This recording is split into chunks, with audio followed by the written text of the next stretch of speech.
Greetings, traveler. You know this weapon from Oblivion, but only by name. Visually, you can't even tell if what you're seeing is unique or just ordinary. In Skyblivion, that changes completely. Stay till the end and enjoy watching. Blade of Woe can be obtained in Oblivion at the very beginning of the Dark Brotherhood questline. In the game itself, however, it looked like a completely ordinary ebony dagger, without any unique visual traits.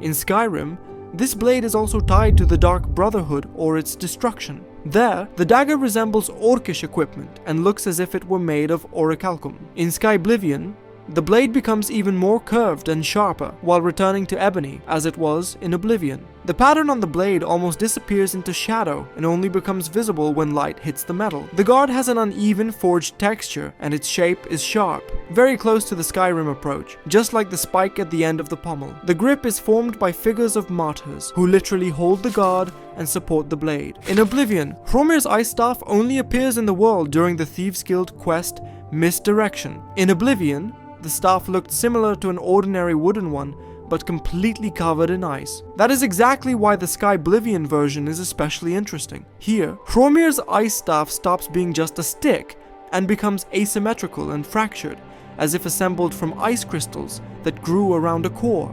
The silhouette feels unstable, with sharp breaks, creating the impression that the cold itself shaped the staff, rather than a craftsman, except perhaps for a mage who wrapped parts of it, simply to make it possible to hold. In Oblivion, most Akaviri katanas looked almost identical. In Skyrim, these blades gained a much stronger identity, primarily thanks to the guard shaped like a coiled serpent, which immediately reads as something foreign, neither Nordic nor Imperial. This is exactly the motif that Skyblivion takes as its foundation. All the updated katanas look like part of a single tradition, yet each has its own accents.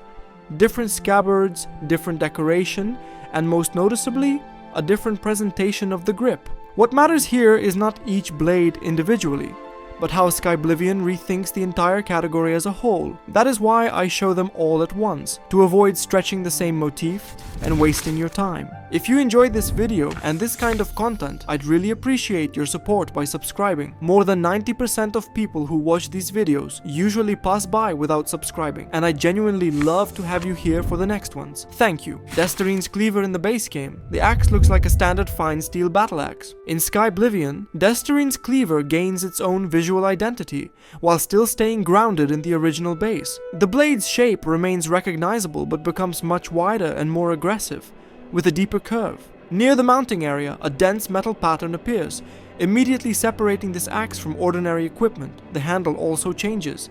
The wood feels more massive, with more pronounced metal rings, and a distinctive spiral section, a direct inheritance from the original Oblivion design. At the same time, when compared to Skyblivion's fine steel battle axe, the shared language of forms and materials is clear, but Destarine's cleaver is presented as rougher and heavier. In Oblivion, Sanguine Rose looks like a dried flower on a completely wooden branch. The stem is crooked and brittle, covered in thorns along its entire length, with 2 dry offshoots at the top.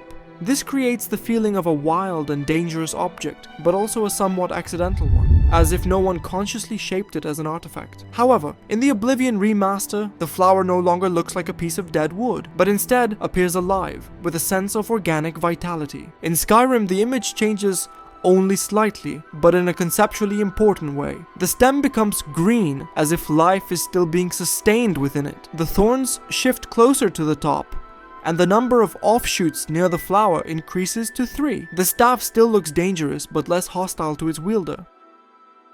Skyblivion takes this logic to its conclusion. The stem remains alive and green, becoming woody only at the lower section. Along the staff, the thorns are either cut down or have lost their sharpness, and a wrap appears at the center, a clear, practical signal that the object has been adapted for use. The top becomes more complex, with more offshoots, but the overall image is no longer chaotic. It is controlled. In Oblivion, Langowine Blade is a regular silver dagger used by Vicente Valtieri during the Dark Brotherhood quest The Assassinated Man to stage the murder of François Moutier using Langowine poison. Visually, the blade is almost indistinguishable from a standard silver dagger and has no identity of its own. Skyblivion gives the blade a completely different presence. It becomes wider and heavier in appearance, with a clearly defined central ridge and a decorative line running along the blade, adding a sense of cohesion and ritual intent.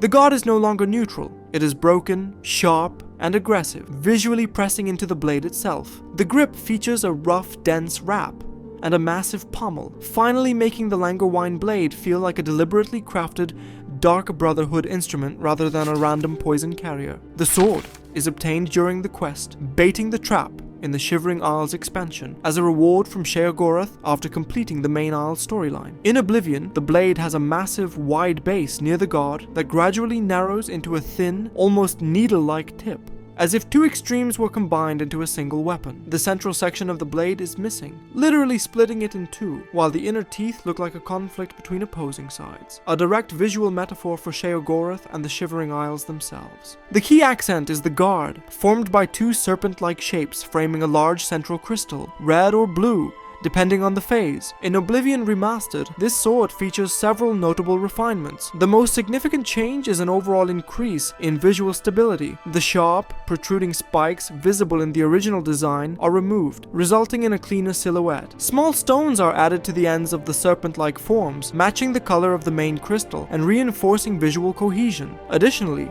the perforations at the tip of the blade, present in the original Oblivion version, are completely removed. In Skyrim, Dawnfang/Duskfang exists as a Creation Club item. Visual changes are minimal but noticeable. The grip becomes thinner, making the blade feel even heavier and more dominant. Additional claw or fang-like protrusions appear on the serpent guard. The recesses on the outer sides of the blade disappear, removing some of the stabilizing geometry. Notably, when the sword is not in the player character's hands, it displays no visible energy at all. The crystals turn completely black, as if the blade becomes dormant.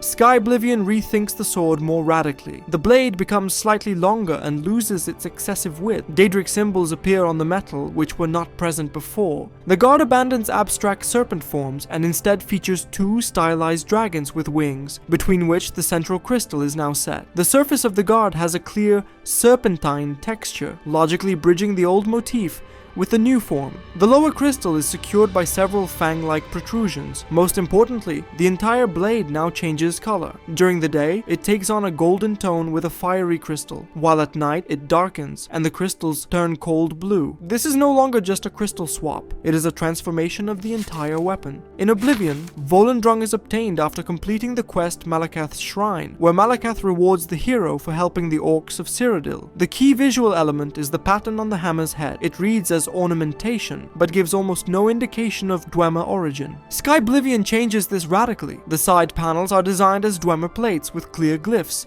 inlaid with golden Dwemer metal. Bow of Infernal Frost is purchased from Mirajdar at the Dark Brotherhood Sanctuary in Cheydinhal, immediately after joining the faction. He sells this unique bow for gold. The bow has a combined fire and frost enchantment, but visually it is just a standard Dwemer bow, with no articulation of elemental effects in its design. In Skyblivion, the base of the bow is made from dark, lacquered burl wood, sharply contrasting with aggressive crystalline ice growths, embedded directly into the limbs. Copper segments function as visual stitches, binding the organic and crystalline parts together, and reinforcing the feeling of an unstable, internally conflicted artifact. Staff of Worms is obtained after defeating Manimarco during the finale of the Mages Guild questline. In Oblivion, it is a staff topped with a skull, seemingly wrapped in arm bones, a direct and purely symbolic image. Skyblivion shifts this completely. The skull's face is effectively mounted onto a spine-like structure, after which the staff continues downward as a single assembled body rather than a collection of separate elements. A blue magical effect is embedded around the skull, clearly marking the point of power concentration and shifting the emphasis away from simple necromancy toward control and containment of energy.